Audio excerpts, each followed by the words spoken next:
Narinig mo na ba ang kwento ng Frederick Valentich, ang piloto na nawalang parang bula habang may kausap sa radio tungkol sa UFO? Noong October 21, 1978, lumipad si Valentich sakay ng kanyang maliit na eroplano sa ibabaw ng Bass Strait sa Australia.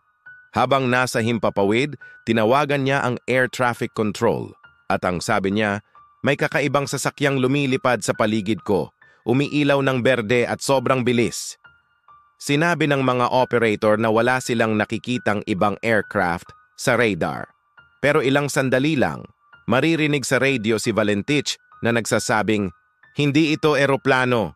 Tapos, may tunog ng metal na gumagasgas at biglang nawala ang signal. Hanggang ngayon, hindi na natagpuan ang katawan ni Valentich, pati ang eroplano niya. Walang crash debris, walang ebidensya, parang binura sa himpapawid. May mga naniniwalang inabduct siya ng UFO, habang ang iba naman sabi nag-crash lang siya dahil sa disorientation. Pero kung ganun nga, nasaan ang bangkay at ang plane wreckage? Isang aksidente lang ba to? O isa sa mga totoong kaso ng alien encounter?